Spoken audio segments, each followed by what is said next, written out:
আমি দেখবো, জানবো, জানবো না। আপনার সন্তানের রানের মধ্যে একটা কালো তিল আছে, এটা আপনি জানবেন, কেউ জানা কম হয়ে গেছে। আপনার সন্তানের একটা কি আছে, উপরে একটা গোস্তের মধ্যে একটা দাগ আছে, এটা আপনি জানেন, কেউ জানে না। তাহলে সন্তানের কাপড়ের ভিতরে কি আছে এগুলো আপনি জানেন, মা বাবা জানে। কেন দুধ খাওয়াই দেখে বড় করতেছে না? অর্থাৎ সন্তানকে কোথায় একটা তিল আছে, কোথায় দাগ আছে, কোথায় স্কোর আছে, এটা কেউ না জানলো, কে জানে? মা বাবা জানে। হে নবী, আপনি যে ওনার সত্য নবী, আপনি যে শেষ নবী, তারা মানুষ বা না মানুষ, তারা কাছে জানে। তাদের সন্তানদেরকে তারা সেইভাবে পুঙ্খানে চিনে, আপনাকেও তারা সেইভাবে জানে আর চিনে, কিন্তু মানে না, তারা মানে না।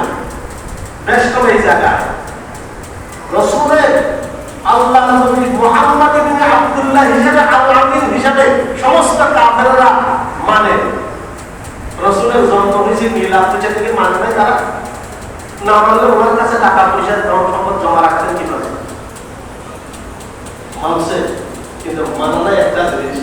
যেদিন আল্লাহ রাসূল বললেন লা ইলাহা ইল্লাল্লাহ লাআল্লাকুম তুফলিহুন, তোমরা ঈমান আনলে আমি দিল, তোমরা আল্লাহ এই কালেমাটা পড়ো, তোমাদের জন্য মঙ্গল অপেক্ষা করতেছে।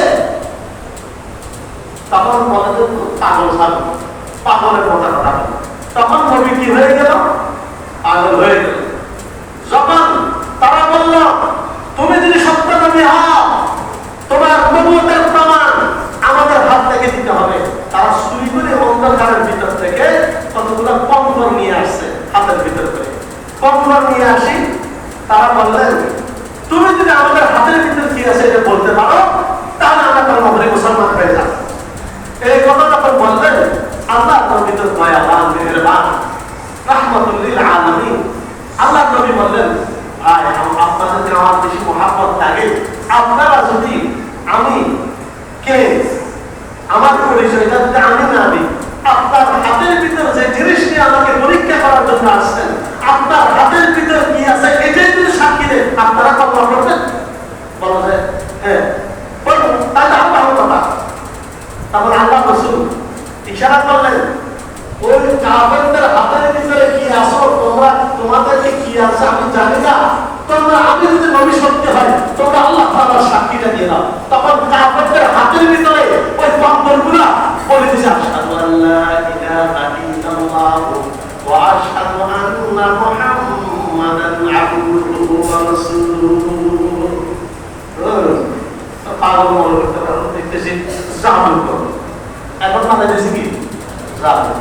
তার যেটাই করে ওটাই নবী করতেছেন। তারপর নবীর মায়া যে তোমরা মুসলমান হয়ে যাও, আমি তোমাদেরকে নিয়ে জান্নাতে যাব। নবীর ব্যথা এটা। তার ভাই তার হাতের ভিতরে যেটা আছে ওটাও সাক্ষী দিল। আচ্ছা কম্বলকে কে শিখাই দিল ভাই? আল্লাহ। আচ্ছা কম্বলের কি আওয়াজ আছে? নাই। আচ্ছা ইহুদি আল্লাহ নবীকে দাওয়াত দিলেন, 6 মাস একটা কুকুরকে পালন করছে, শিক্ষা দিছে। শিক্ষা দেওয়ার পরে কুকুরের শিক্ষা হলো যে আমি যা ইশারা করবো তাকে কামড়াই ছিঁড়ে ফেললাম, আমি যাকে ইশারা করবো তারা কামড়াই ছিঁড়ে ফেললাম। অর্থাৎ আমার ইশারা হলো, টার্গেট হলো আমার গন্তব্য, এবং আমার টার্গেট হলো, নিশানা হলো আমার আঙ্গুলের ইশারা। তো কুকুরকে সব 6 মাস শিখেছেন। শিখানোর পরে কুকুর আওয়াজ করে না, কিন্তু পাখি ধরে, অন্য কুকুর ধরে, দৌড়ায়, সব কিছু শিক্ষা কমপ্লিট। তারপরে রাসূলকে দাওয়াত দিতে গেলেন ইহুদি। অর্থাৎ আল্লাহর নবীকে শেষ করার জন্য, আল্লাহর নবীকে শেষ করার জন্য নবী এবং নবীওয়ালাদের দুশমন বহুরূপে আসবে, বহুরূপে আসবে। ইহুদির সূরতে আসবে, মুনাফিকের সূরতে আসবে, ইহুদ নাসারার সূরতে আসবে, কত সূরতে ধারণ করবে গন্ডগোল সৃষ্টি করার জন্য। দেখেন না বিভিন্ন জায়গায় কতক্ষণ এদিকে গন্ডগোল, কতক্ষণ এদিকে গন্ডগোল, কত কিছু করে গন্ডগোল সৃষ্টি করার জন্য। ওই ইহুদি আল্লাহর নবীকে বললেন, দাওয়াত দিলেন, কোন কাকুতি বিনতে করি ইয়া রাসূলুল্লাহ, আমার বড়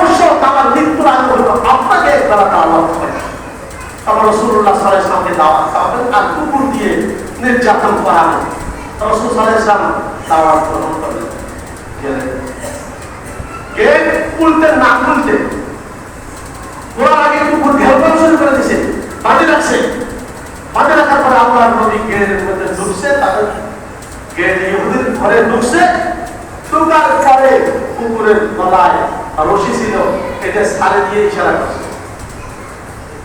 ইশারা করার পরে কুকুর একবার দৌড়তেছে, আবার দৌড়ে চলে আসে। রাসূল সাল্লাল্লাহু আলাইহি ওয়াসাল্লামের চেহারা মোবারকের দিকে তাকায়, দৌড়ে চলে আসে ইহুদের দিকে। আবার ইহুদের দিকে আছে লেজ লাগে, লেজ লাগে। তারপরে আবার ইশারা করছে, আবার নিচে দৌড়।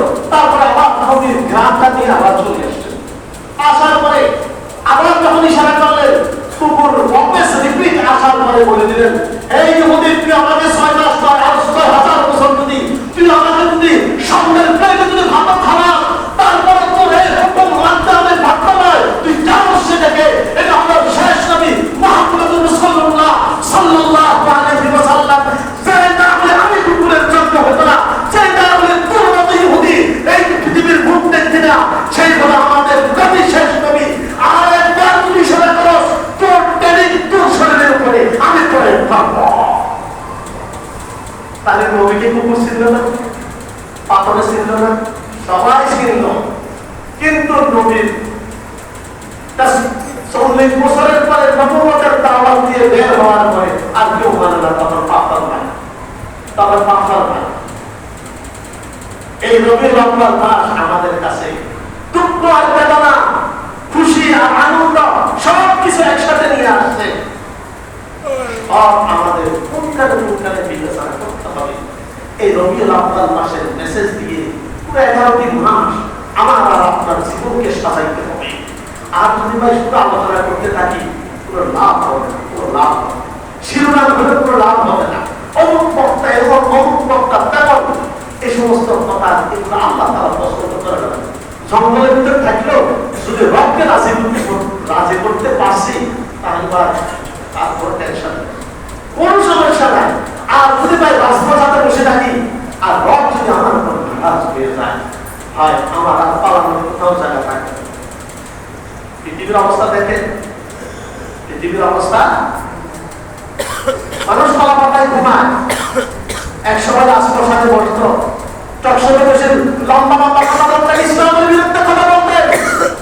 ওই নাস্তিক মুরতাদরা অনেক আস্ফলন দেখাইছিল, কিন্তু আল্লাহ তাআলা সময় দেয়, ছাড়ি দেয় না, সময় দেয়, ছাড়ি দেয় না। আল্লাহ তাআলা শেষ পর্যন্ত পালা পাতায় তারা ঘুমায়, ঠিক না? এটা কোনো আকাঙ্ক্ষা করতেছিলেন। এই চোখওয়ালারা, আকলওয়ালারা, ওদিকে আকলওয়ালা চোখওয়ালারা, তোমরা এখান থেকে শিক্ষা গ্রহণ করো। এখন আমি যদি আসি, আগে যা করছে তার থেকে যদি আমি বেশি করি, তাহলে আল্লাহ কি পাল্টে গেছে? নাউযুবিল্লাহ। ওর জন্য যে শাস্তি আল্লাহ তাআলা নির্ধারণ করেছে, আল্লাহ রাব্বুল আলামিন, আমি যদি অন্যায় করি আমার জন্য সেই শাস্তির বহাল থাকবে, কোনো সন্দেহ নাই।